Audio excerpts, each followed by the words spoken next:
The gardens of Hartwick Manor bloomed with late spring abundance, roses climbing the ancient stone walls in cascades of cream and blush, their perfume mingling with the sharper scent of boxwood hedges, trimmed to geometric precision, and across the manicured lawns, society gathered like butterflies drawn to nectar, ladies in pastel silks and gentlemen in dark coats, forming clusters of conversation and laughter beneath a sky so achingly blue it seemed painted by an optimistic hand. Eleanor Hartwick stood at the periphery of it all, positioned near the reflecting pool where the light played tricks with shadow, her dove-grey dress chosen specifically to blend rather than attract, to suggest the wallpaper rather than the portrait, and she had perfected this art over 23 years of being the second daughter, the practical one, the sister who existed in the negative space around Rosalind's luminous beauty. She watched the assembled guests with the careful attention of someone who had learned to observe rather than participate,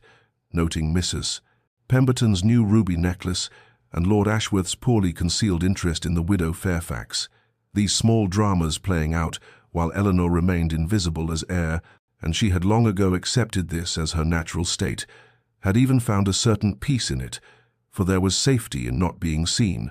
in not having expectations placed upon shoulders that had learned to bear only the weight of duty. Then the Duke of Ashford arrived, and the very quality of the afternoon seemed to shift, a collective intake of breath rippling through the gathering as all eyes turned toward the entrance where he stood, tall and commanding in his bearing, dark hair touched with traces of silver at the temples, though he could not yet be 35, his features carved with aristocratic precision, and something else, something that made Eleanor pause despite herself, a quality of stillness that suggested depths beneath the polished surface. She observed him as she observed everything, from her safe distance, noting the way he greeted their father with genuine warmth rather than mere obligation,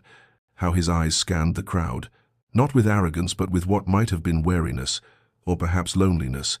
though Eleanor chided herself for such fanciful interpretation, for what could a duke possibly know of loneliness? And then his gaze found Rosalind, and Eleanor felt something in her chest constrict, a sensation she could not name but recognized as the beginning of an ending,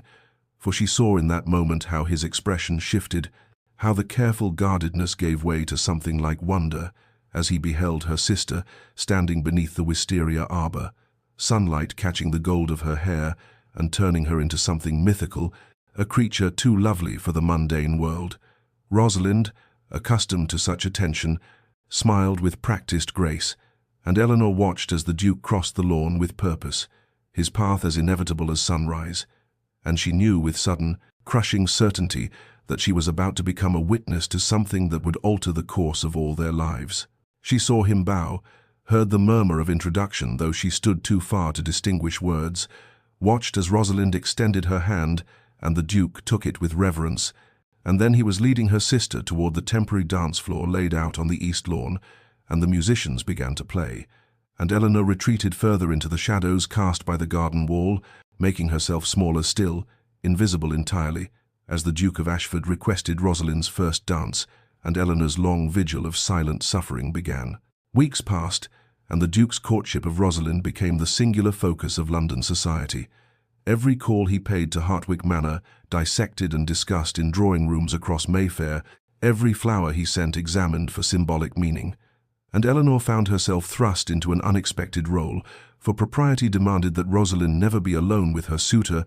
and so Eleanor became their constant companion, their chaperone and shadow, sitting in corners of parlors with needlework she scarcely saw,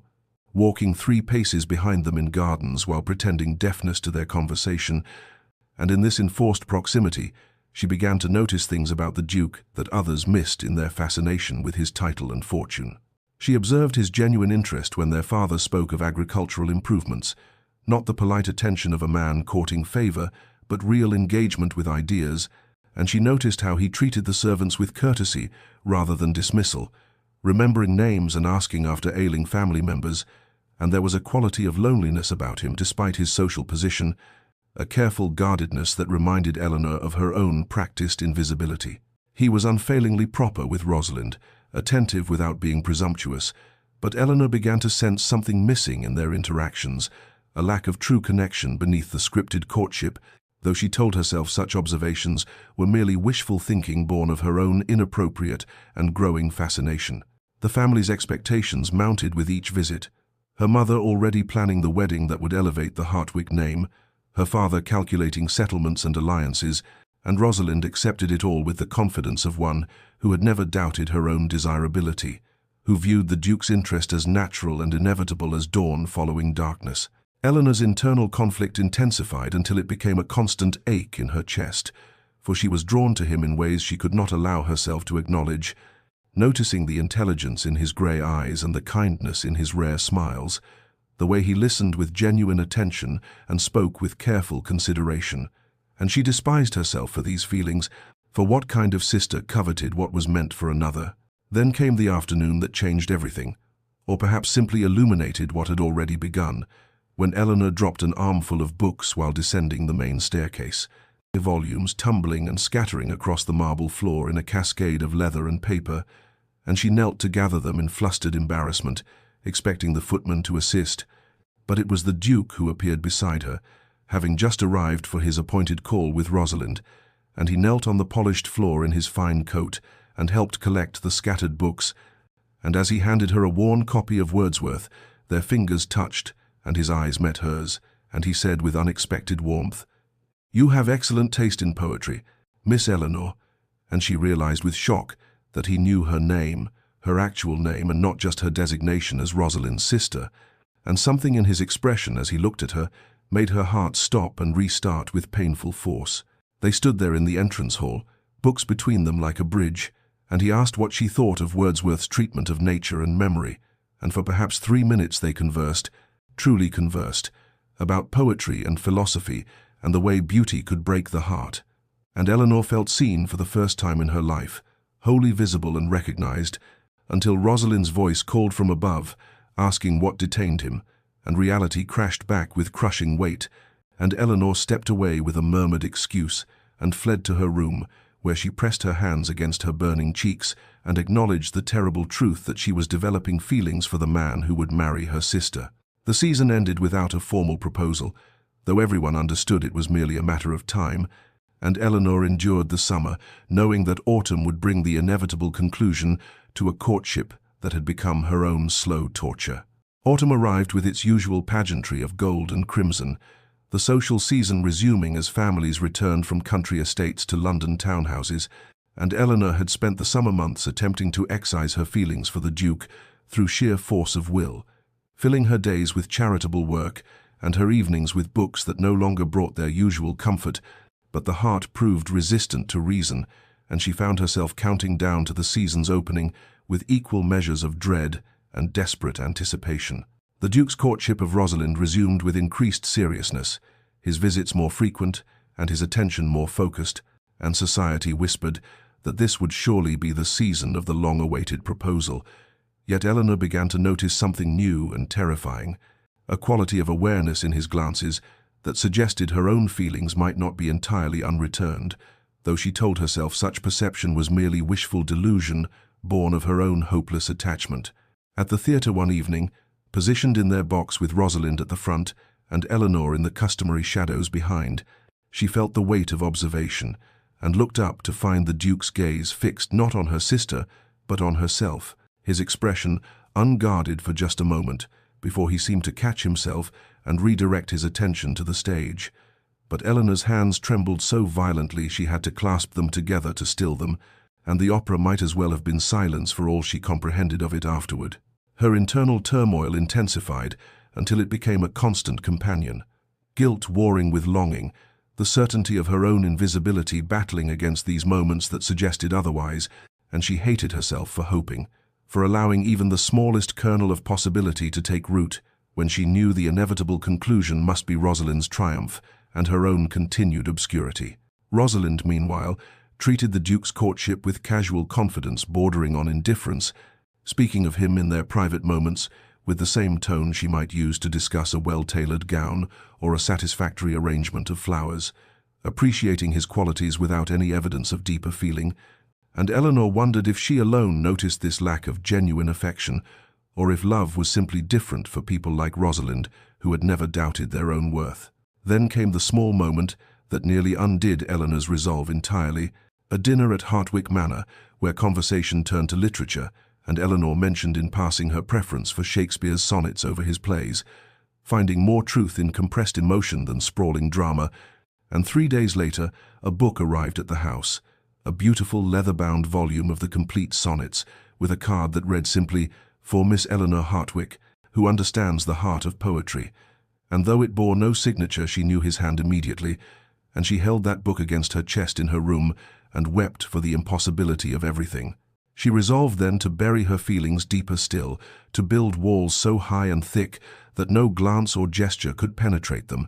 to become truly invisible rather than merely overlooked, for the alternative was a slow madness that would destroy her, and she could not, would not, be the cause of disruption to her family's plans or her sister's future, even if that future was with the only man Eleanor had ever loved or would love. And so she practiced indifference like a language until she could meet his eyes without betraying herself, or so she hoped. Rain arrived on a Tuesday afternoon in late October, steady and grey, turning the windows of Hartwick Manor into streaming silver, and driving the afternoon's social gathering into the stuffy confines of the drawing-room where Rosalind held court among admirers, while their mother presided with barely concealed triumph. And Eleanor slipped away as she had perfected the art of doing, seeking refuge in the library, where silence and solitude might provide respite from the performance of enthusiasm she could no longer sustain. The library was her sanctuary, a vast room of dark wood and leather-bound volumes that smelled of paper and pipe smoke and the particular must of old knowledge, and she settled into the window seat with a volume of Keats, watching rain trace patterns down the glass while trying to lose herself in odes to autumn and nightingales. But the words blurred before her eyes, because her mind kept returning to the drawing-room. She had fled. To the Duke's expression when she had excused herself, something almost like disappointment flickering across his features before propriety smoothed it away. She had been there perhaps 20 minutes when the library door opened and closed with careful quietness, and she looked up, expecting the butler or perhaps her father. But it was the Duke who stood there, his dark coat spotted with rain, as though he had stepped outside despite the weather, and their eyes met across the book-lined space with an impact that seemed to still the air between them. "Miss Eleanor," he said, and his voice held a quality she had never heard before, something raw and unguarded. "I apologize for the intrusion. I did not realize anyone had sought refuge here. I merely needed a moment away from—" He trailed off, the unfinished sentence hanging between them like a confession, and Eleanor should have risen, should have offered to leave, should have maintained the careful distance she had promised herself, but instead she heard herself say, "The rain makes drawing rooms feel smaller somehow, does it not?" And he smiled then, genuinely smiled, and crossed to the window seat where he asked permission with a gesture before settling at the opposite end. A proper distance maintained, yet somehow more intimate than any conversation they had shared in Rosalind's presence. They spoke of literature at first, the safe territory of books and poetry. But somehow the conversation deepened into philosophy and meaning, the nature of duty versus desire, the weight of expectations, and the cost of living for others' approval. And Eleanor found herself saying things she had never articulated, even to herself, her words tumbling out with an honesty that should have terrified her,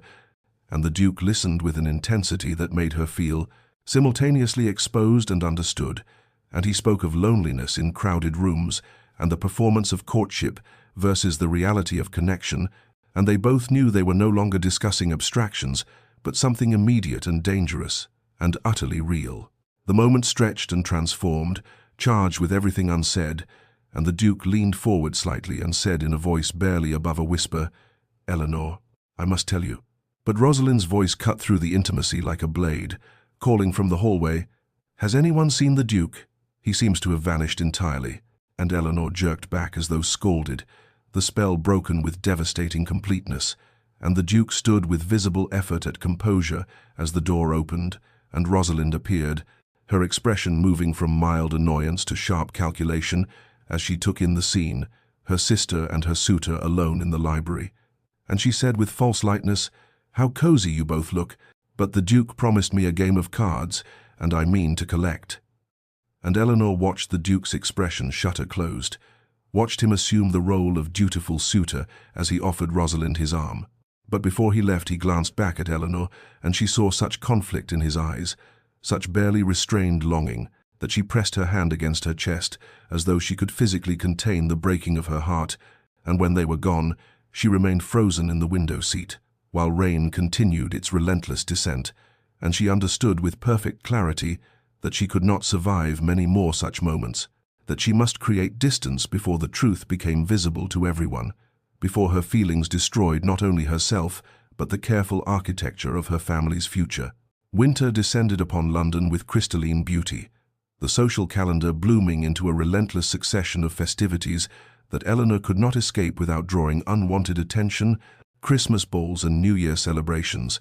and Twelfth Night masquerades that glittered with candlelight and rang with forced gaiety, and she attended them all with a smile fixed so firmly upon her face that her cheeks ached from the performance,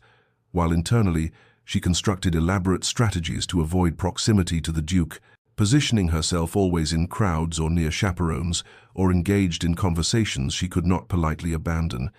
Yet he seemed to possess an uncanny ability to circumvent every defense she erected, appearing at her elbow during refreshments, or requesting introductions to her charitable acquaintances, or simply standing near enough that she felt the heat of his presence like a physical touch. The inevitable collision came at the Rothmore Ball in mid-January, when social obligation and her mother's pointed insistence forced Eleanor to accept the Duke's request for a waltz, and as his hand settled at her waist and hers came to rest upon his shoulder, she felt the 3 weeks of careful avoidance shatter into irrelevance, and the physical awareness between them so intense that she wondered how the entire ballroom could not perceive it,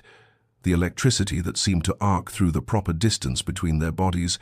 and they moved through the steps with a synchronicity that felt like confession, their bodies speaking truths their words could never acknowledge. "You have been avoiding me," he said quietly as they turned, his voice pitched for her ears alone, and Eleanor kept her gaze fixed somewhere beyond his shoulder as she replied with forced lightness, "I cannot imagine what would give you such an impression, Your Grace." But he tightened his grip fractionally and said, "Eleanor, please, do not dissemble. Not with me, not after," and she cut him off with desperate urgency, whispering, "We cannot speak of it. We must not. There is nothing to be said that would not make everything infinitely worse." And his jaw tightened with frustration, but he fell silent, and they completed the waltz in loaded quiet, broken only by the music and the whisper of her skirts against his legs. Meanwhile, Rosalind floated through the season in a haze of confident anticipation, speaking endlessly of wedding plans that existed only in her imagination, selecting china patterns and discussing guest lists, and describing in elaborate detail the improvements she would make to the Duke's various properties once she was installed as their mistress, and Eleanor listened to these monologues with a sick feeling in her stomach, because she could hear in her sister's voice no genuine affection for the man himself, only pleasure in the acquisition of his title and estates and social position. Yet who was she to judge when her own feelings were so hopelessly inappropriate, and her continued presence such a betrayal of sisterly duty? Her mother noticed Eleanor's distress one evening after a particularly trying musicale, finding her daughter pale and trembling in the retiring room, and with uncharacteristic gentleness drew her aside and said, "I know it is difficult, dearest, watching your sister claim such a prize when your own prospects are so modest. But you must remember that we each have our role to play, and yours is to support Rosalind in her triumph, not to indulge in envy or resentment." And the fundamental misunderstanding of Eleanor's suffering was so complete, so devastating in its wrongness, and that she could only nod mutely while something inside her crumbled further, and that night she renewed her determination to sacrifice every feeling at the altar of family duty, to become the invisible support her mother believed her to be, even if it meant slowly erasing herself in the process. Spring returned to London with almost offensive beauty, daffodils and cherry blossoms bursting forth as though nature itself conspired to mock Eleanor's internal desolation, and the social season resumed with renewed intensity, because everyone from the highest duchess to the lowest scullery maid knew that this would be the moment when the Duke of Ashford finally claimed Rosalind Hartwick as his bride, the extended courtship having built anticipation to an almost unbearable pitch, and the Hartwick household hummed with barely suppressed excitement as invitations flooded in for what society assumed would be celebratory events marking the imminent engagement. The grand ball at Devonshire House arrived on a perfect May evening, the sort of night that seemed designed for romance and declarations, and Eleanor, dressed with mechanical precision in a gown of pale green silk that her mother had selected because it would not outshine Rosalind's magnificent rose confection, and she descended the stairs to find her sister radiant with confidence and triumph, already rehearsing her modest acceptance speech for the proposal everyone expected within hours, and their mother's eyes gleamed with the satisfaction of a campaign successfully executed, while their father cleared his throat repeatedly in the manner of men uncomfortable with emotion, but pleased with advantageous matches. Eleanor took her customary position at the edge of the ballroom when they arrived, a chair partially obscured by a potted palm where she could observe without being observed, and she watched the Duke's entrance with the same aching attention she had devoted to him for nearly 2 years, noting how his gaze swept the room and seemed to catch and hold on her position before duty drew him toward Rosalind, and the evening unfolded with agonizing slowness as he danced the requisite dances and made the expected conversation, while the assembled guests waited with breathless anticipation for the moment when he would lead Rosalind somewhere private and return with the announcement that would seal both their fates. But something was wrong. Eleanor could sense it in the tension of his shoulders and the way his smile never quite reached his eyes, and several times she caught him looking not at Rosalind, but around the room as though searching for something, and when his gaze finally found Eleanor in her palm-shadowed corner, the impact was so intense that she physically flinched, and she saw in his expression a desperate question, a plea, a confession of such raw longing that she could barely breathe. And then he was moving not toward the terrace where private proposals traditionally occurred, but directly toward her, cutting through the crowd with single-minded purpose, while conversations stuttered into silence and every eye in the ballroom tracked his progress. Eleanor stood frozen as he approached, her heart hammering so violently she thought it might shatter her ribs, and she could see Rosalind's face across the room, transforming from confusion to realization to something like rage, and her mother's expression of absolute horror and the ripple of shock spreading through society's most elite gathering.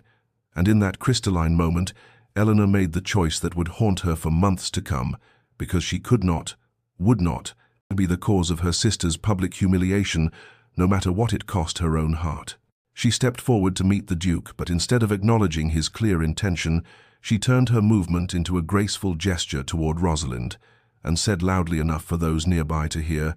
"Your Grace, I believe my sister has been hoping for a turn about the terrace. The evening is so lovely," and she mentioned wanting to see Lady Devonshire's new roses,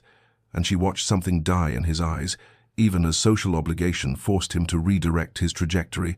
to offer his arm to Rosalind instead, to play out the scene everyone expected, and Eleanor sat back down with trembling legs, while the Duke and Rosalind disappeared onto the terrace, and the ballroom held its collective breath. But the proposal did not come. The minutes stretched into a quarter hour and then longer, and when the Duke and Rosalind finally returned, she was smiling with brittle brightness, and he looked like a man condemned,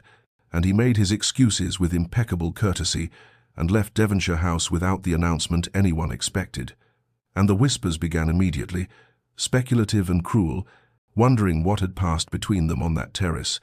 why the Duke had hesitated at this final moment,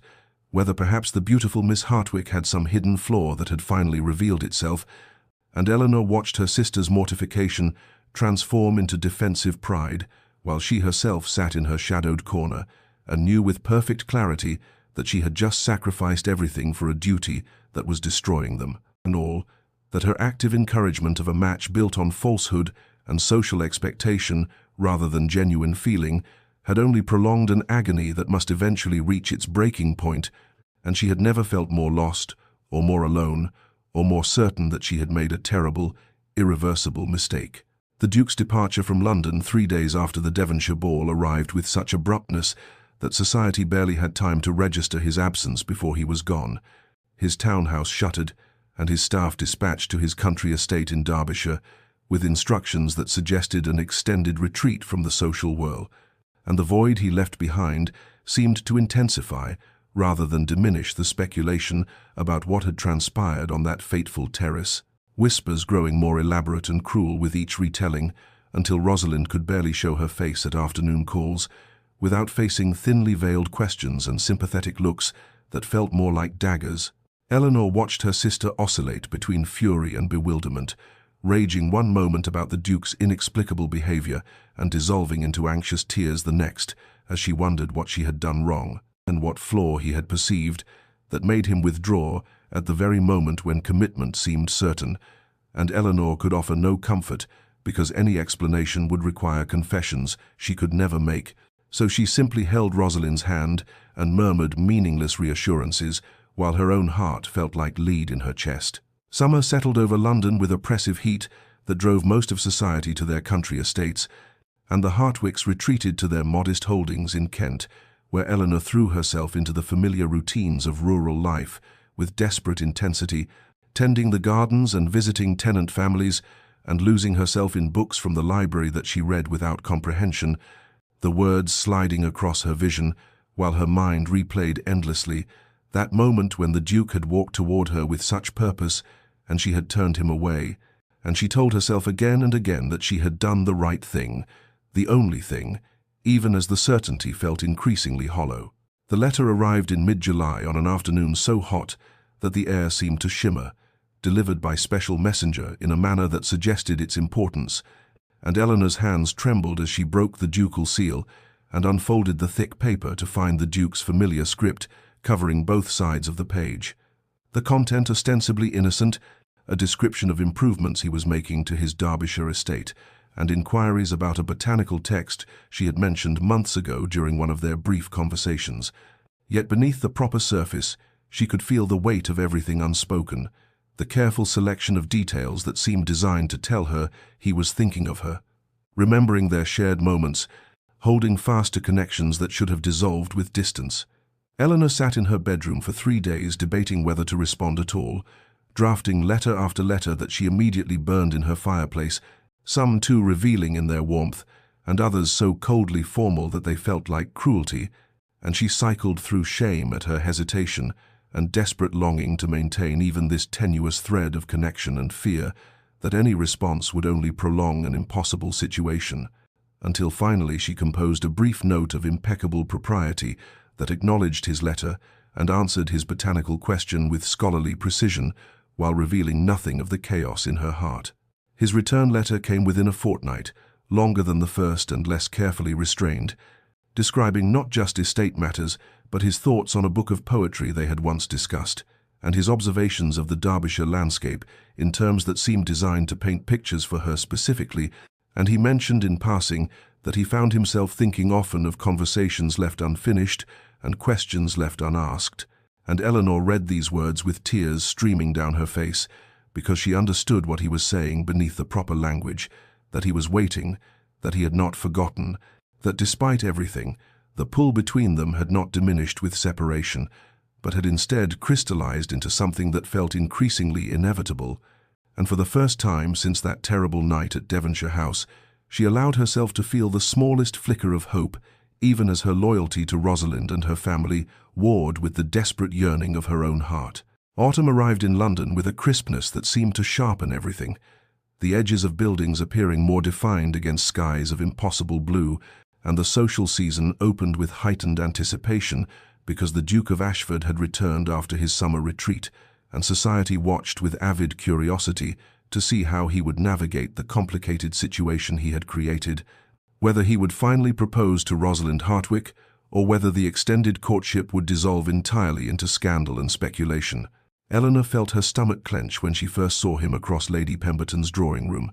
noting immediately that something fundamental had shifted in his bearing during the months of separation, a new determination in the set of his shoulders and a directness in his gaze that suggested he had reached some internal resolution, and when his eyes found hers, the impact was so immediate and powerful that she had to grip the arm of her chair to steady herself, and she watched as he made the requisite greetings to Rosalind with impeccable courtesy that somehow felt hollow, performative, as though he were an actor reciting lines from a play whose ending he already knew and resented. The weeks that followed established a pattern that felt increasingly dangerous, the Duke maintaining the outward forms of courting Rosalind while creating opportunities to speak with Eleanor that seemed innocent enough individually but accumulated into something that could not be mistaken for mere politeness, and Eleanor found herself walking in the gardens of various estates with him, ostensibly as Rosalind's chaperone, while her sister entertained other guests, found herself standing beside him at museum exhibitions, discussing art and philosophy, while Rosalind grew bored and wandered away, found herself sharing charged glances across ballrooms and dinner tables with an intensity that surely must be visible to anyone who cared to look. And people were looking, Eleanor realized with growing alarm as she overheard whispers at afternoon calls and noticed the speculative glances directed her way, society's keen observers beginning to notice what had perhaps always been there, but was now approaching undeniable visibility. The way the Duke's attention seemed to seek Eleanor, even when propriety demanded he focus on Rosalind, the way his entire posture changed when Eleanor entered a room, the way conversations between them carried an electric charge that was absent from his interactions with her sister. Rosalind remained supremely confident despite the whispers, treating Eleanor with a condescension that had sharpened into something approaching cruelty, making casual remarks about Eleanor's plainness and scholarly tendencies in company, as though her younger sister's differences were amusing character quirks rather than fundamental aspects of her being. And one afternoon in their shared sitting room, she turned to Eleanor with eyes that glittered with something Eleanor could not quite name, and said with devastating casualness, "You should not harbor foolish hopes about a man so far above your station, dear sister. The Duke may enjoy discussing your dusty books with you, but he would never consider someone so ordinary as a wife." And Eleanor felt something crack inside her chest, years of patient acceptance and careful self-denial suddenly giving way to a fury she had never allowed herself to feel, and she stood with trembling hands and said in a voice she barely recognized as her own, "Perhaps, Rosalind, you should consider whether a man who finds intellectual conversation threatening is truly the husband you desire." And she walked from the room, leaving her sister staring after her in shocked silence, while Eleanor's heart, hammered with the recognition that she had finally, after nearly 3 years of silent suffering, allowed herself to speak a truth that could not be taken back. The charitable event at St. Catherine's Hospital occupied Eleanor's attention completely on a crisp October afternoon. Her organizational skills deployed in coordinating donations and managing volunteers with an efficiency that came from genuine care rather than social obligation, and she moved through the wards, speaking with patients and overseeing the distribution of blankets and provisions with a focus that allowed her, temporarily, to forget the impossible tangle of her personal life, the way her heart seemed to exist in a constant state of conflict between duty and desire, and between what she owed her family and what she could no longer deny she felt. The Duke arrived mid-afternoon with a substantial contribution that drew murmurs of appreciation from the hospital trustees, but Eleanor noticed immediately that his attention was not on the accolades but on her, his gaze following her movements through the ward as she knelt beside a young mother to adjust an infant's blanket and spoke with elderly patients who had no family to visit them, and she felt the weight of his observation like a physical touch, even as she determinedly did not look in his direction, focusing instead on the work that always made her feel most herself, most valuable beyond the narrow confines of beauty and marriageability that society used to measure a woman's worth. Rosalind had arrived with their mother earlier, but had already retreated to the trustees' salon after a brief and obviously perfunctory walk through the wards, her discomfort with illness and poverty evident in every carefully maintained distance from the patients, her contribution to the charity consisting entirely of her presence, and a few prettily worded sentiments that meant nothing beyond their surface pleasantness. And Eleanor watched the contrast with a clarity that felt almost cruel, understanding for perhaps the first time that the differences between herself and her sister ran deeper than mere appearance, that they were fundamentally different in the things they valued and the ways they moved through the world. The Duke found her in the hospital's small garden, where she had stepped out for a moment of air after hours of close work indoors,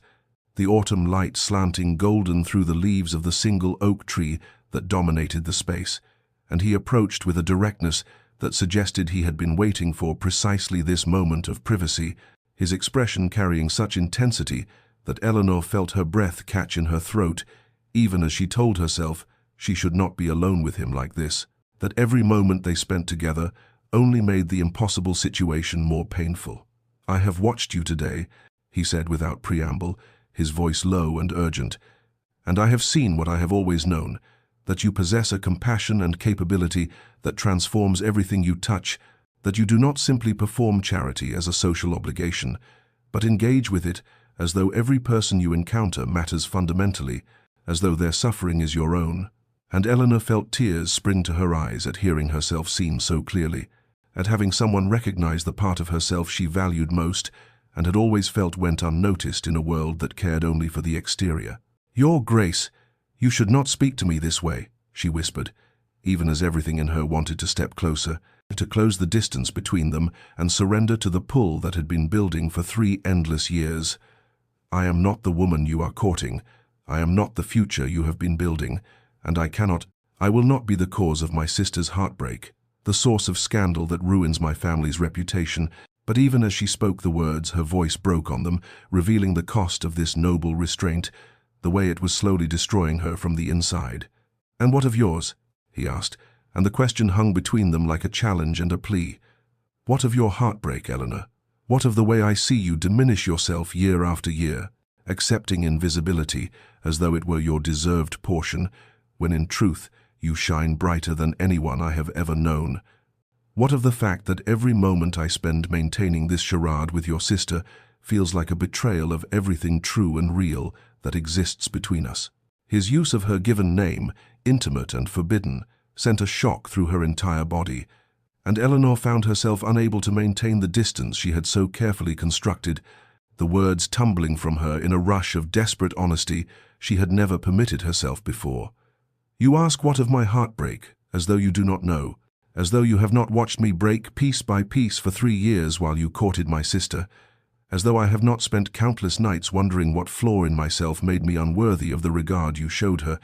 as though I have not memorized every moment we have shared and replayed them endlessly in the prison of my own mind." And she was crying now, tears streaming down her face as 3 years of repressed feeling finally found voice. "But my heartbreak does not matter, cannot matter, because I am the second daughter, the plain sister, the one who was never supposed to hope for anything beyond a practical match with a country gentleman, and I will not destroy Rosalind's happiness for my own impossible desires. I will not be that selfish, that cruel." The Duke stepped closer, his hand reaching for hers but stopping just short of actual contact,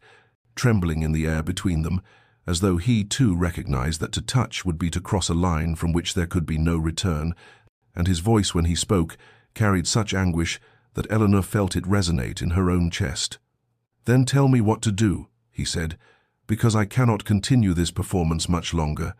I cannot keep pretending that my heart has not chosen you from almost the first moment I saw you, that every conversation with your sister does not feel like a hollow echo of what I experience when I speak with you. Tell me how to either commit fully to a marriage that would be a lie, or how to release us all from this torment without causing the very devastation we both wish to avoid." And Eleanor understood that he was asking her to make the decision that would determine all their futures, placing the burden of choice on her shoulders even as she had no good answer to give. She looked at him through her tears, at this man she had loved in silence for so long, and felt the weight of impossible choices crushing down upon her. And finally she said in a voice barely above a whisper, "You must either propose to Rosalind and marry her, giving her the life she has planned and releasing me to accept my own fate, or you must end the courtship entirely and leave us both free. But you cannot continue this half-existence that tortures all of us with hope and despair in equal measure, that keeps society speculating, and my sister anxious and my own heart suspended in a torment that grows worse with each passing day." And having spoken these words, she turned and fled before she could see his response, before she could watch him make a choice that she feared, in her deepest heart, would break her completely regardless of which path he chose. The winter ball at Ashworth House arrived draped in crystalline splendor, chandeliers casting prismatic light across marble floors, while the cream of London society gathered in their finest silks and jewels, and the air itself seemed to vibrate with anticipation, because everyone knew, with the certainty that comes from months of observation and speculation, that tonight the Duke of Ashford would finally propose to Rosalind Hartwick, and end the longest courtship in recent memory, though the whispers in corners suggested complications that the main actors seemed determined to ignore. Eleanor had dressed with particular care, a perverse impulse to look her best on the night she would watch her heart's desire pledge himself irrevocably to another. Her gown, a deep sapphire that made her eyes luminous, even as she felt hollow inside. Preparing herself for the final breaking that she knew must come, in the moment when theoretical loss would transform into concrete reality, and she would have to find some way to continue existing in a world where he belonged completely to her sister. The Duke arrived fashionably late, looking severe and magnificent in black evening dress, and Eleanor watched from her position near the potted palms as he made his greetings to the host and hostess, as his eyes swept the ballroom in what appeared to be a search, until they found and held hers for one endless moment before he turned deliberately toward where Rosalind held court among her admirers, and Eleanor felt something twist painfully in her chest at that visible choosing, that deliberate selection of duty over the current that still pulled between them with undeniable force. The evening progressed with agonizing slowness through dinner and dancing, through meaningless conversations and forced smiles, until finally the orchestra began the final waltz, and the Duke crossed the ballroom with purposeful strides to request Rosalind's hand, and Eleanor watched her sister's face transform with triumphant certainty, watched her place her gloved hand in his with the confidence of a woman who knew herself about to receive everything she had planned and expected, and Eleanor felt her own hands clench in her lap as she prepared to witness the death of hope she had never fully allowed herself to feel. They were beautiful together, Eleanor forced herself to acknowledge as they swept across the floor, Rosalind's golden beauty complementing his dark elegance, and she could see the guests beginning to position themselves strategically, understanding that the proposal would come immediately following the dance, wanting to witness the moment that would be discussed in drawing rooms for months to come, and Eleanor found herself unable to look away despite the pain, watching with a terrible focus as the music swelled toward its conclusion and the Duke led Rosalind through the final turns. The waltz ended and time seemed to suspend itself as the Duke escorted Rosalind, not toward a private alcove as might be expected, but directly to where Lord Hartwick stood near the refreshment tables, and the crowd parted before them like water before a ship's bow, absolute silence falling across the ballroom as society collectively held its breath, and Eleanor felt her heart hammering so violently she thought it might be visible through the silk of her gown, as she watched the Duke bow formally to her father and request a private word, and Lord Hartwick nodded with barely suppressed satisfaction, while Rosalind's smile grew radiant with certainty. But then the Duke spoke, his voice carrying in the silence with devastating clarity, words that shattered expectation like crystal striking stone, as he said with impeccable courtesy and visible strain, "Lord Hartwick, I must beg your forgiveness and ask for additional time to consider the serious step of matrimony, as I find I cannot in good conscience proceed without further reflection on whether I can offer your daughter the devotion she deserves." And the ballroom erupted in shocked whispers, while Rosalind's face transformed from triumph to humiliation in the space of a heartbeat, her complexion draining to white and then flooding with mortified crimson, as she stood exposed before all of society as the woman who had been courted for 3 years without securing a proposal. Eleanor watched in horror as her sister swayed slightly, saw their mother's face contort with fury and their father's expression harden with outrage, and she moved without conscious thought, crossing the ballroom to Rosalind's side and placing a steady arm around her sister's shoulders, murmuring words of comfort while guiding her toward the retiring room as the crowd pressed closer with avid curiosity, and in the chaos she felt, rather than saw the Duke's gaze follow her progress, felt the weight of his tortured attention as she chose once again to support her sister, even as her own world collapsed into confusion and desperate, treacherous hope that she immediately crushed, because how could she allow herself to feel anything but grief when Rosalind had just been publicly devastated in front of everyone who mattered? The Hartwick household descended into chaos in the days following the ball, the drawing room becoming a theatre of recrimination and wounded pride as Rosalind alternated between tearful devastation and volcanic rage. Her humiliation made worse by the knowledge that all of London society had witnessed her public rejection, and their mother paced the carpets with barely contained fury, alternating between comforting her elder daughter and plotting social revenge against the Duke, who had dared to treat a Hartwick with such disrespect after 3 years of accepted courtship. Eleanor found herself in an impossible position, caught between her genuine sympathy for Rosalind's pain and a treacherous awareness that she could not bring herself to condemn the Duke as thoroughly as her family expected, and when she attempted to offer comfort to her sister, she found herself rebuffed with a cruelty born of suffering, Rosalind turning on her with accusations that perhaps Eleanor had somehow encouraged the Duke's hesitation, that her constant presence as chaperone had created some unfortunate impression, and though the words were spoken in grief rather than genuine belief, they struck Eleanor like physical blows, because was there not some terrible truth in them? Had she not allowed her feelings to show in glances and moments she thought were private? Their father took a more pragmatic approach to the crisis, his primary concern being the family's reputation and whether the Duke's public uncertainty would damage Rosalind's prospects with other suitors, and he spent hours in his study composing carefully worded letters to influential friends attempting to control the narrative, to frame the situation as the Duke's own inadequacy rather than any failing on Rosalind's part. While society's gossip reached cruel and inventive heights, with speculation ranging from secret scandals to questions about Rosalind's virtue that made Eleanor's blood boil with protective anger,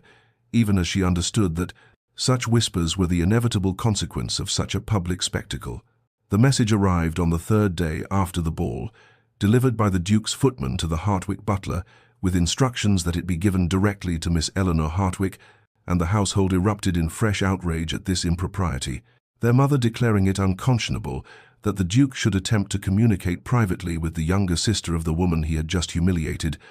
their father's face darkening with suspicion as he demanded to know what possible reason the Duke could have for such contact, and even Rosalind emerged from her chambers to stare at Eleanor with red-rimmed eyes that held something uncomfortably close to accusation. Eleanor stood in the center of the drawing-room with the sealed letter burning in her hand like a brand, feeling the weight of her family's scrutiny and expectations, knowing that whatever the message contained it held the power to either condemn her completely or offer some explanation for the incomprehensible events of the ball, and she found herself paralyzed by competing impulses to tear it open immediately and to throw it unopened into the fire rather than face what truths it might reveal. The guilt that had been building in her chest for 3 years crystallized into something sharp and overwhelming as she looked at her sister's devastated face and understood with terrible clarity that regardless of what she had or had not done, regardless of whether her feelings had been truly invisible or had somehow communicated themselves to the Duke, she had become complicit in Rosalind's pain simply by existing, by being present, by failing to remove herself entirely from situations where her treacherous heart might betray her. With hands that trembled visibly, Eleanor set the unopened letter on the drawing-room table and spoke in a voice that barely qualified as steady, informing her family that she would not read private correspondence from the Duke under these circumstances, that propriety and loyalty to her sister demanded she refuse any communication that had not been extended to the family as a whole, and she watched her mother's face register surprise and grudging approval, while Rosalind's expression shifted into something Eleanor could not quite read, and their father nodded with grim satisfaction before taking the letter himself and consigning it to the flames of the drawing-room fire, where it curled and blackened into ash, carrying whatever words the Duke had written into oblivion, and Eleanor felt something inside herself break as she watched those unread sentences disappear, understanding that she had just closed a door that might never open again, but unable to see any other choice that would not make her the villain in her sister's tragedy. The Duke departed London 3 days after the disastrous ball, his sudden withdrawal to his northern estates, sending fresh waves of speculation through society's drawing rooms, and the weeks that followed stretched into an agonizing void of silence, where Eleanor found herself suspended between catastrophes, watching as Rosalind's initial devastation gradually transformed into a pride-fueled anger that felt somehow healthier than the tears, but no less difficult to witness. Her sister's fury directed not at Eleanor, but at the Duke, who had wasted 3 years of her life and made her the subject of pitying whispers and knowing glances wherever she appeared in public.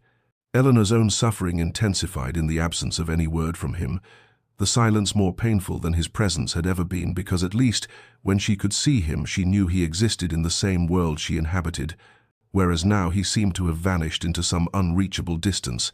and she was left with nothing but the memory of his tortured expression as she had guided Rosalind away from the ballroom, and the haunting question of what his burned letter might have contained,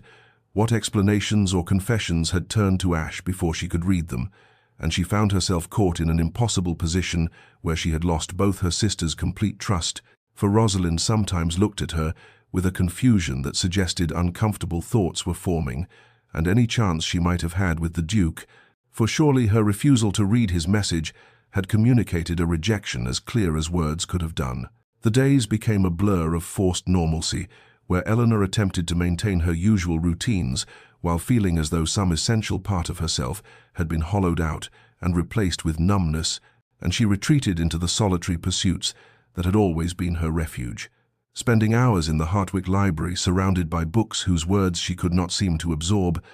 walking the winter-bare gardens until her hands went numb with cold,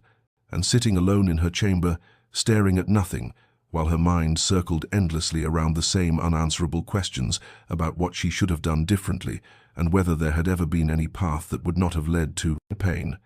A particularly dark evening found her standing at her chamber window, watching sleet strike the glass in the kind of weather that seemed to mirror the bleakness of her internal landscape, and she allowed herself for the first time to fully acknowledge the depth of her despair, to admit that she had not merely lost a possibility but had lost the only man she had ever loved or likely ever would love, and the future stretched before her as an endless succession of years where she would smile and be dutiful and watch from the periphery as others found happiness, while she remained forever the overlooked second daughter who had briefly touched something extraordinary before it slipped through her fingers like water.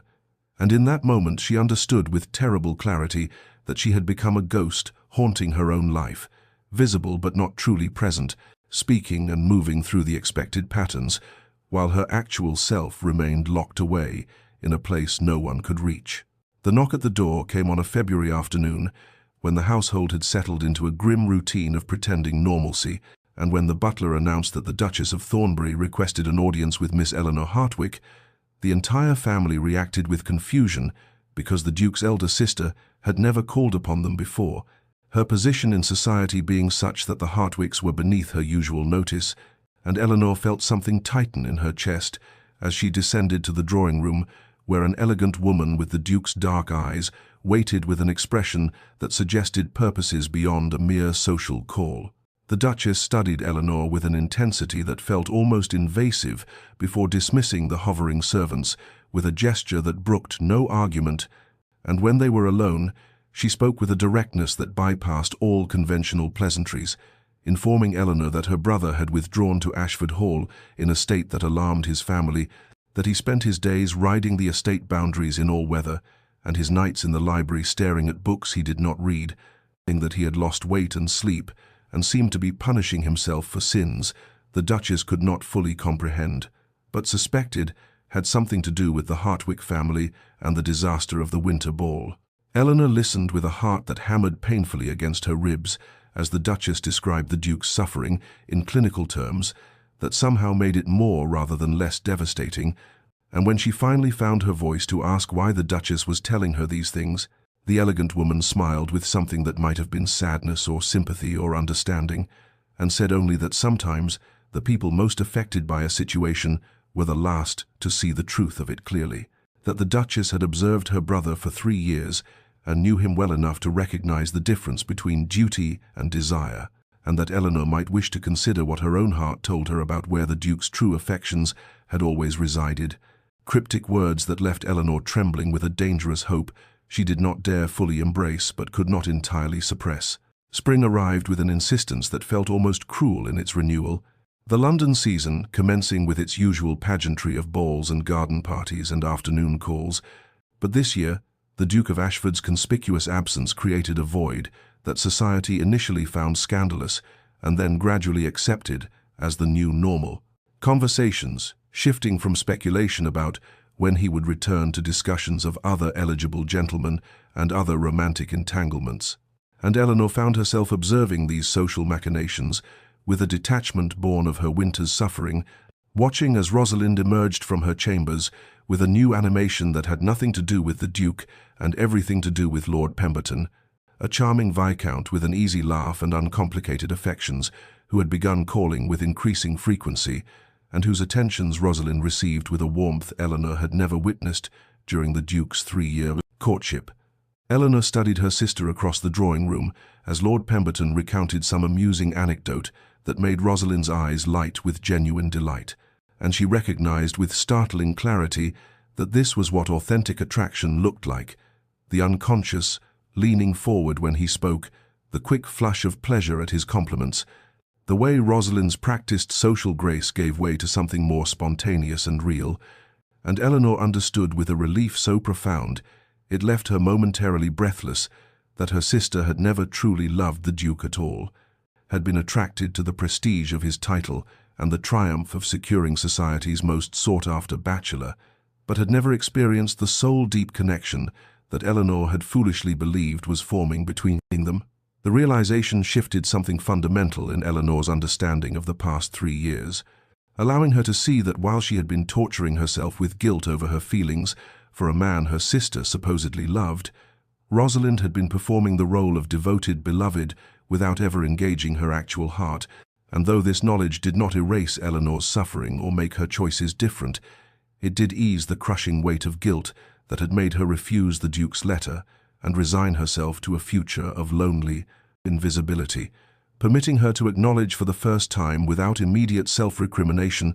that what she felt for the Duke was real and deep and worth something, even if it never came to fruition. She began allowing herself small permissions in the weeks that followed, not seeking him out, for he remained absent from London but no longer actively suppressing every memory and feeling associated with him, permitting herself to recall the library conversation without drowning in guilt, to remember his expression during their waltz without immediately castigating herself for the feelings it evoked,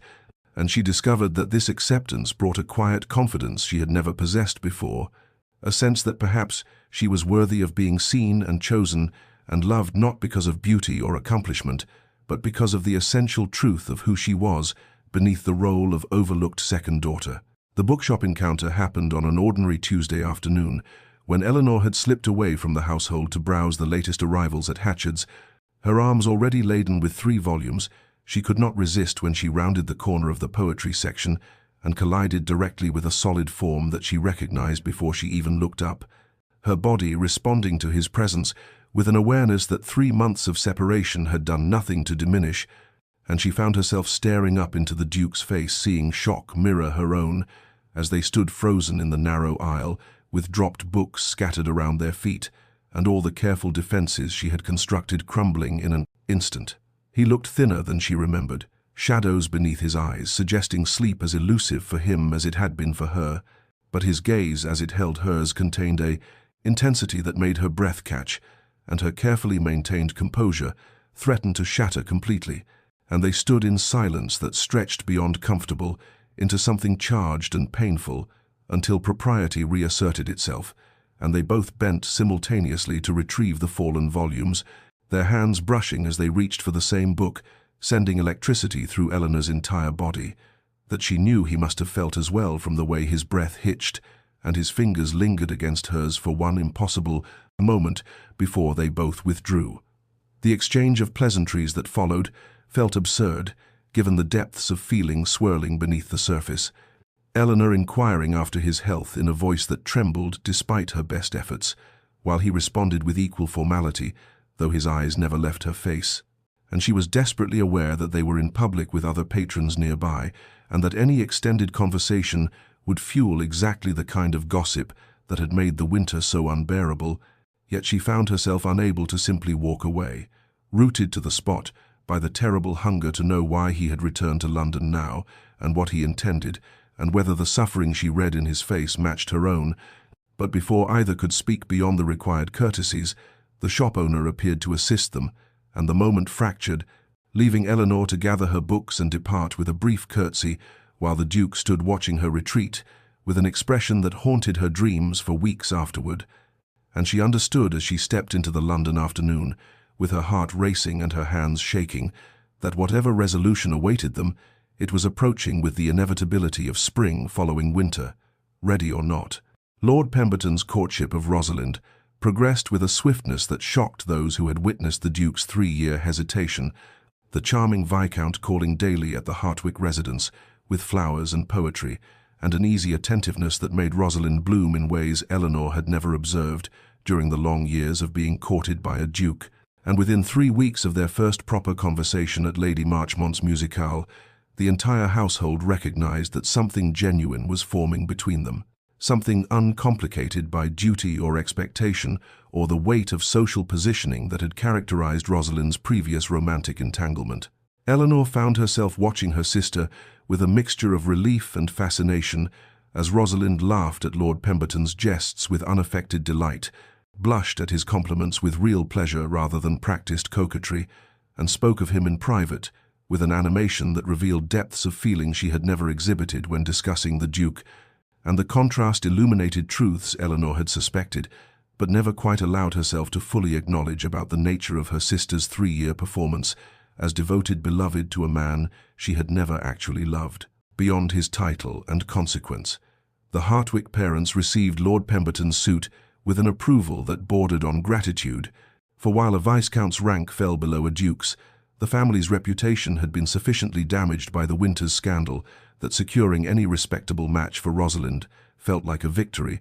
and Eleanor sensed her mother's relief that at least one daughter would be settled appropriately, even if the other remained a perpetual source of maternal disappointment.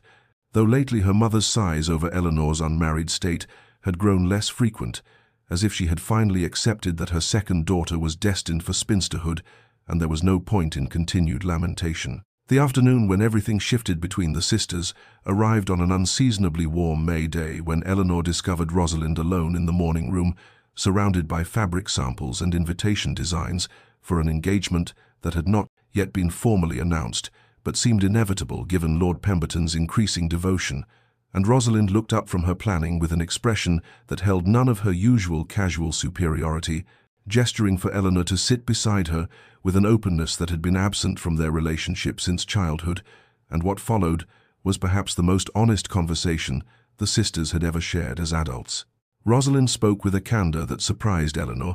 admitting that she had never truly loved the Duke, despite 3 years of accepting his courtship, that she had been dazzled by the prospect of becoming a duchess and had convinced herself that affection would develop once they were married, but that in truth she had found him exhausting with his intensity and his silences, and the way he seemed always to be searching for something she could not identify or provide, and she confessed with something approaching shame that she had been relieved when he withdrew his suit, even through the humiliation of becoming an object of society's pity, because the alternative had been a lifetime of trying to be something she was not for a man she did not understand. Eleanor listened with careful neutrality, offering no comment that might reveal the tumult these admissions created within her own heart. But when Rosalind reached across the space between them to grasp her hand, and said with surprising gentleness that she had observed more than Eleanor perhaps realized during those 3 years, that she had noticed the way the Duke's gaze followed Eleanor through crowded rooms, and the way Eleanor's entire being seemed to orient toward him, even as she tried to remain invisible, Eleanor felt something crack open inside her chest that had been locked away for so long she had forgotten what breathing freely felt like. "You could have him if you wanted, sister," Rosalind said with a lightness that somehow made the words more rather than less profound, her smile containing no malice or resentment, but rather a kind of amused understanding. And Eleanor sat frozen in that sun-filled room, while her entire conception of the possible rearranged itself around these casually offered words. The permission she had never imagined receiving landing like a benediction she did not know how to accept. And though she managed some vague deflection about the Duke being long gone from London and unlikely to return, she carried Rosalind's blessing with her like a secret talisman in the days that followed, a gift more valuable than her sister could possibly know. The invitation to Rosalind's engagement ball arrived on cream-colored paper with gilt edging, announcing a celebration of her betrothal to Lord Pemberton. The event scheduled for the first week of June, when London's social season reached its glittering apex, and Eleanor held the elegant card in trembling fingers, knowing with absolute certainty that the Duke would attend for propriety. demanded he demonstrate publicly that he bore no ill will toward the woman who had once expected to become his Duchess, and the prospect of seeing him again in formal circumstances, surrounded by hundreds of observers, filled her with a terror and anticipation so intertwined she could not distinguish where one emotion ended and the other began. She spent the week before the ball in a state of nervous preparation that her lady's maid noticed but diplomatically did not comment upon, selecting and rejecting gowns with an indecisiveness wholly unlike her usual pragmatic approach to dress,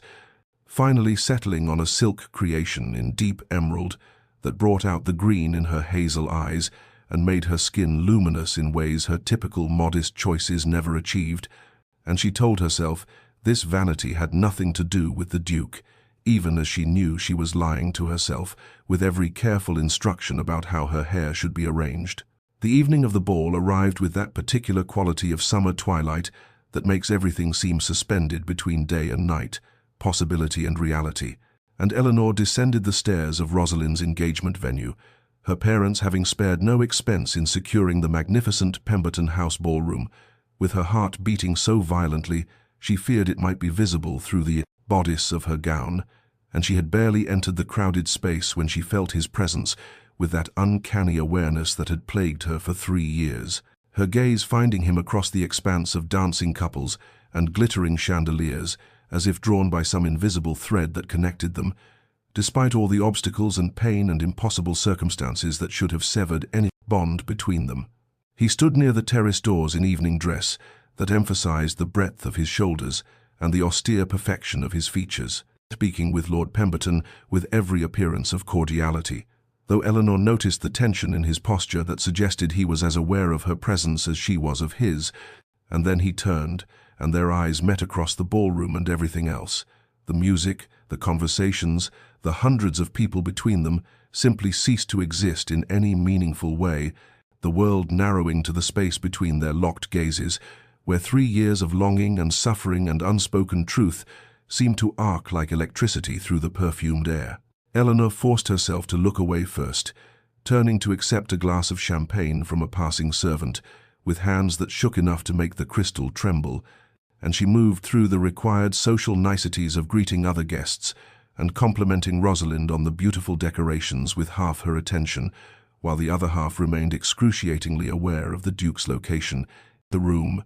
tracking his movements with a precision that should have embarrassed her, but instead felt like the most natural thing in the world. And when he approached her family's group with Lord Pemberton to offer formal congratulations to the engaged couple, Eleanor thought her knees might give way from the force of being in his immediate presence again after months of separation. The exchange of greetings between the Duke and Rosalind held none of the awkwardness Eleanor had feared, her sister receiving his good wishes with genuine warmth, and Lord Pemberton demonstrating the easy confidence of a man secure in his beloved's affections.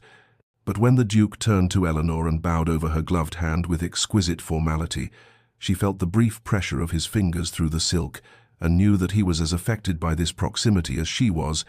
his voice steady as he murmured the proper pleasantries, but his eyes holding hers with an intensity that made her breath catch and her composure threaten to shatter completely. She managed some appropriate response, though she could not afterward recall what words she had used, and then he was requesting a dance with her properly, formally, with her mother standing right there as witness, and Eleanor heard herself accepting, even as some distant part of her mind recognized that this was dangerous, that dancing with him would undo all the careful distance she had maintained and expose feelings she had worked so desperately to conceal. But when he led her onto the floor for a waltz and placed his hand at her waist, she understood that concealment was no longer possible or perhaps even desirable, that 3 years of denial had brought them both to this moment where truth could no longer be avoided. The music began, and they moved together with a synchronicity that felt inevitable, their bodies remembering what propriety had forced them to forget during all those careful months of avoiding too much contact,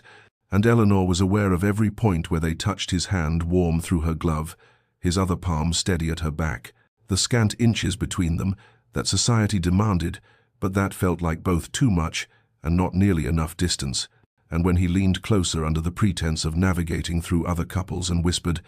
"I have waited long enough," directly into her ear, she felt something fundamental shift in her understanding of what was possible. The words a declaration and a promise and a plea, all compressed into 4 syllables that resonated through her entire being. "Your Grace," she managed to respond, though her voice emerged breathless and uncertain, and he pulled back just enough to look into her face with an expression that held nothing of the careful neutrality he had maintained in public. For 3 years, his eyes blazing with a barely contained intensity that made her simultaneously want to flee and never move from this spot again. And she realized that whatever happened after this dance, nothing would ever be the same between them, that they had crossed some invisible threshold from which there could be no retreat into the comfortable fiction of polite distance. And as the music swelled around them and they turned through the candlelit ballroom, Eleanor felt hope bloom in her chest for the first time since that afternoon in the library, when she had truly understood the depth and impossibility of what she felt for this man, and she allowed herself the dangerous indulgence of imagining that perhaps impossible things sometimes found a way to become real after all. The morning after Rosalind's engagement ball arrived with a clarity that seemed to illuminate everything Eleanor had tried to keep hidden in shadow for 3 years, and when the Duke's card was delivered to the Hartwick residence before noon, requesting permission to call that very afternoon, her mother's shock manifested in a series of questions Eleanor could not answer without revealing truths she was not yet ready to speak aloud, but her father granted permission with a thoughtfulness that suggested he had observed more than Eleanor had credited during the long years of watching his daughters navigate the complexities of courtship and consequence. And when the Duke arrived precisely at the appointed hour, dressed in afternoon attire that somehow made him appear both devastatingly handsome and appropriately formal, Eleanor descended the stairs to the drawing room with her heart hammering against her ribs and her mind racing through all the possible meanings of this unprecedented visit. He stood when she entered with a correctness that might have seemed cold except for the warmth in his eyes as they met hers, and her mother sat rigid on the settee as chaperone, with an expression that conveyed both disapproval and a reluctant curiosity about what would transpire between the man who had courted one daughter for 3 years and the other daughter, who had always remained so carefully in the background, and the Duke's request to take Eleanor for a proper walk in Hyde Park under the supervision of her maid constituted such a clear declaration of intent that even Mrs. Hartwick could not fabricate a reasonable objection, though her pursed lips suggested she found the entire situation highly irregular and potentially damaging to whatever remained of the family's already compromised reputation. The walk itself felt simultaneously eternal and impossibly brief, as Eleanor moved beside the Duke through the carefully manicured paths of the park, with half of fashionable London observing their progress and undoubtedly speculating about the shocking turn of events that had led the Duke of Ashford to publicly court the overlooked second Hartwick daughter after years of pursuing the beautiful eldest. And Eleanor experienced a peculiar mixture of terror and exhilaration as she felt the weight of society's collective gaze upon them, knowing that this single afternoon's promenade would be discussed in every drawing room and analyzed in every gossiping circle until the next scandal arrived to displace their story from the position of primary fascination. The Duke seemed entirely unconcerned with the attention they attracted, speaking to Eleanor with a focus and devotion that suggested the rest of the world had ceased to exist beyond the private universe created by their conversation. And when he said quietly that he wished to court her properly and publicly with her family's blessing and society's witness, Eleanor felt something break open inside her chest that had been locked away for so long she had forgotten what it felt like to breathe without the constant pressure of suppressed longing crushing her lungs, and she heard herself accept his suit with a steadiness that surprised her,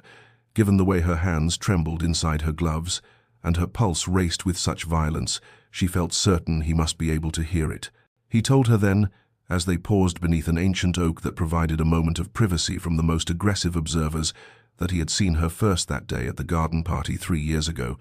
that his gaze had found her standing at the periphery of the gathering, and something in the quiet intelligence of her expression and the way she observed the world with such careful attention had arrested his notice completely. But when he had approached her family, it was Rosalind who had been presented and expected and impossible to refuse without causing offense, and he had allowed himself to be drawn into a courtship with the wrong sister because he had been young enough and foolish enough to believe that duty and social expectation mattered more than the inexplicable pull he felt toward the woman who always seemed to be watching him with eyes that saw everything he tried to hide beneath the performance of ducal correctness. Eleanor listened to this confession, with tears threatening to spill from her eyes, and ruin the careful composure she had maintained through 3 years of silent suffering, and she understood that they had both been trapped in a cage of propriety and family obligation and fear of causing pain to others, but that the cage door had finally opened, and they were stepping into a future neither had dared to imagine even in their most private moments of desperate hope.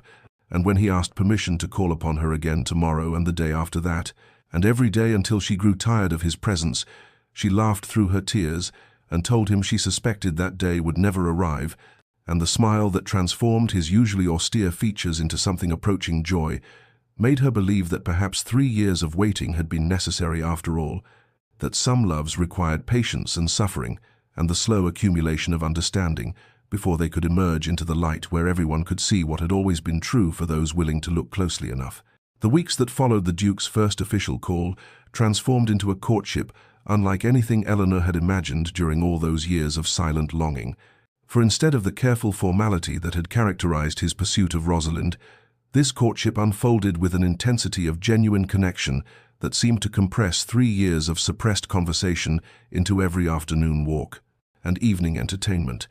And they discovered in each other a hunger to finally speak all the thoughts they had been forced to keep locked away when propriety and family obligation had made honesty impossible. He confessed one afternoon, as they strolled through the British Museum, examining classical sculptures, that he had chosen duty over his heart for far too long, that every time he had called upon Rosalind, he had been acutely aware of Eleanor's presence in the room and had found himself unconsciously directing his comments toward her, rather than the woman he was ostensibly courting, and Eleanor listened with tears threatening to spill as she understood how much suffering they had both endured in their separate prisons of propriety and self-denial. She admitted in turn during a theatre intermission, when they stood slightly apart from the rest of their party, that she had spent 3 years convinced she was invisible to him, that she had watched him court her sister, while her own feelings grew from reluctant awareness into something so consuming she had feared it would destroy her if she did not find a way to suppress it completely. And the Duke's hand had tightened on hers with such force that she knew he shared her grief over all the wasted time,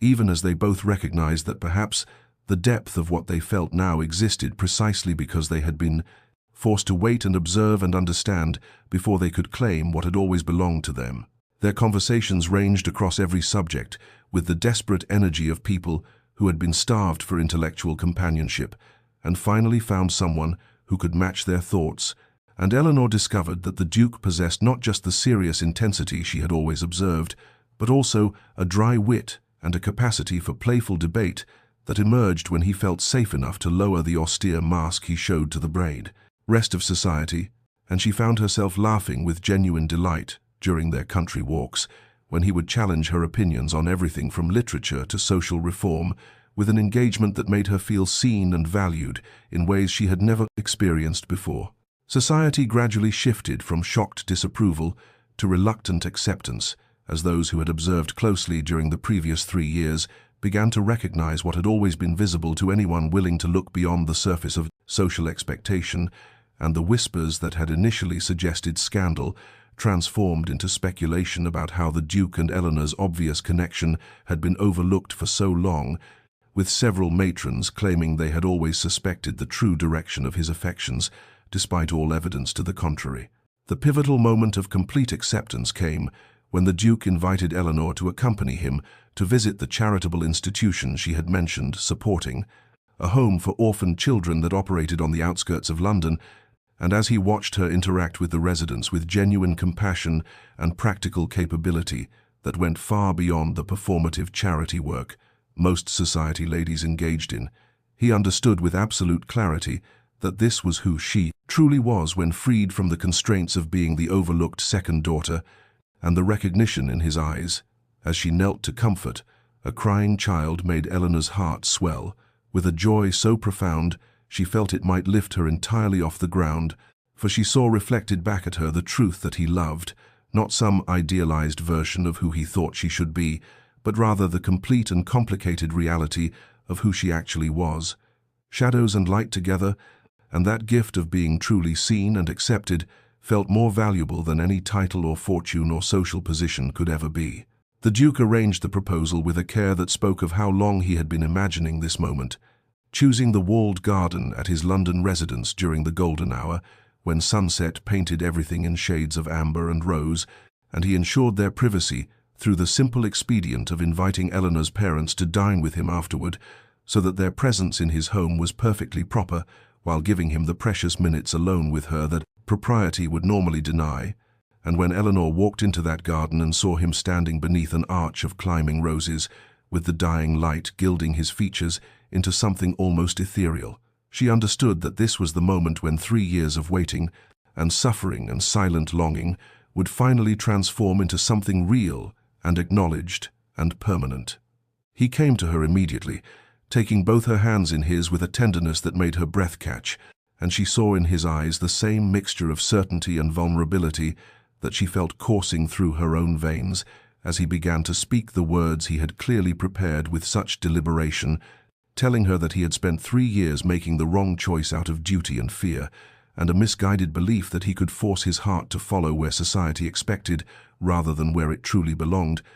and his voice broke slightly as he said he should have chosen her from the first moment. He saw her standing at the periphery of that garden party, with intelligence and grace radiating from every careful gesture. Eleanor felt tears spilling down her cheeks as she gently interrupted him, her voice steady despite the emotion threatening to overwhelm her, as she told him that perhaps they had needed those 3 years of separation and suffering to truly understand what they had found in each other, that some connections required patience and pain before they could emerge strong enough to withstand the scrutiny and judgment of the world, and she said with quiet conviction that they had not made wrong choices, but rather they had chosen each other when they were finally ready to value authenticity over expectation and love over duty, and the expression of wonder that crossed his face suggested he had never considered that their suffering might have served a purpose beyond mere waste.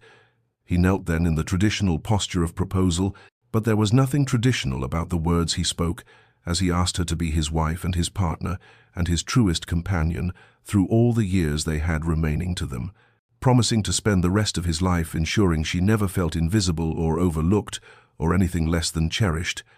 And when Eleanor whispered her acceptance through tears of joy that blurred the garden into an impressionistic painting of color and light, he rose and drew from his pocket a ring that was not the heavy heirloom she had expected, but rather a delicate band set with stones chosen specifically to match the unusual green gold of her eyes. And she understood that even this detail had been considered and planned because he saw her as she truly was, rather than as what tradition dictated she should be. Their first kiss held 3 years of restraint and longing, compressed into a single moment of connection that felt both achingly familiar and thrillingly new. And Eleanor felt something inside her chest that had been clenched tight with fear and self-protection, finally open completely as she allowed herself to believe that she was truly loved, not despite her overlooked status, but because the right person had been willing to look closely enough to see her worth. And when they finally drew apart, he pressed his forehead to hers, and they stood breathing the same air in the gathering twilight, while the world beyond the garden walls continued its busy chaos, unaware that something precious and hard-won had just been claimed from the wreckage of duty and expectation. The announcement to both families that evening was received with a happiness that felt universal, despite its complications, for Rosalind embraced Eleanor with genuine warmth and whispered that she had always known Eleanor deserved more than she allowed herself to believe, and their parents expressed a relief that suggested they had observed more of their younger daughter's suffering than Eleanor had realized. And as the Duke kept Eleanor's hand clasped in his throughout the celebration, she felt the peculiar sensation of being visible after years of existing in shadow, of being chosen after years of watching others be selected first, and the joy that flooded through her felt earned in a way that easy happiness never could have been, forged as it was in the fires of patience and sacrifice and the courage it took to finally claim what her heart had always known belonged to her. The suggestion that the two sisters share a double wedding ceremony emerged from Rosalind herself during a fitting for her trousseau, and though Eleanor's initial reaction was hesitation, born from years of being relegated to the background, She saw in her sister's eyes a genuine desire to mark this transformation in their relationship, for the 3 years of suffering had paradoxically created an opportunity for honesty between them that the easy superficiality of their earlier connection had never allowed. And Rosalind admitted with uncharacteristic vulnerability that she wanted Eleanor beside her on what would be the most important day of both their lives, as a way of acknowledging that they had both found their true matches only after wandering through confusion and misplaced expectations. The planning of the joint ceremony revealed the fundamental differences in their natures that had always existed but had been obscured by society's insistence on comparing them, for Rosalind approached the arrangements with enthusiastic attention to spectacle and display, while Eleanor found her joy in the quieter details that spoke of intimacy and personal meaning, and the Duke observed Eleanor's careful selection of flowers that held symbolic significance and music that reflected their shared conversations with an expression of such tender recognition that she felt her heart might overflow with the simple pleasure of being understood so completely. The weeks of preparation transformed into a peculiar form of making up for lost time, as the Duke found excuses to be present for nearly every decision and consultation, and Eleanor teased him gently about his sudden interest in the minutiae of wedding breakfast menus and seating arrangements, until he confessed that he had spent 3 years denied the right to court her properly, and he would not surrender a single moment of this precious time when he could finally claim his place at her side without subterfuge or guilt. Rosalind's genuine happiness for Eleanor manifested in unexpected moments of sisterly affection, and one afternoon, as they reviewed fabric samples together, she reached across the table to grasp Eleanor's hand and said with quiet intensity that Eleanor had always deserved more than she believed herself worthy of receiving, that their mother's unconscious favoritism and society's shallow values had convinced Eleanor she existed only to support others, when the truth was that she possessed a strength and depth that Rosalind had always secretly envied, even as she had taken her privileged position for granted. The night before the wedding, Eleanor found herself unable to sleep, her mind racing with a mixture of anticipation and the peculiar grief that accompanies the ending of one chapter, even when the next promises greater happiness, and when a servant delivered a sealed letter from the Duke with instructions that she read it before retiring. She broke the wax with trembling fingers and discovered words that captured everything they had been to each other and everything they would become,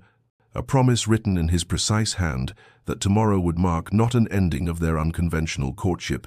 but rather the beginning of a partnership built on the foundation of genuine recognition and hard-won understanding. And she penned her own response through tears of joy that blurred the ink slightly, as she told him that she would carry the memory of every stolen glance and suppressed conversation and moment of silent longing into their marriage as proof that what they had found together was worth every moment of suffering it had required. And she sealed her letter with a prayer of gratitude that patience and courage had finally led them both home to where they had always belonged. Eleanor woke on her wedding morning to sunlight streaming through her window and the sealed letter resting on her bedside table where she had placed it the night before, and her hands trembled slightly as she broke the wax and unfolded the pages to discover words that somehow captured both the gravity of the commitment they were about to make and the profound joy of finally claiming what had been denied them for so long. For he had written that today marked not merely a wedding, but rather the formal acknowledgement of a connection that had existed in silence and shadow for 3 years, and as she dressed in the gown of ivory silk that had been chosen to complement rather than compete with Rosalind's more elaborate confection, she felt a peace settle over her that came from knowing she was walking toward a future built on genuine recognition rather than compromise or settling.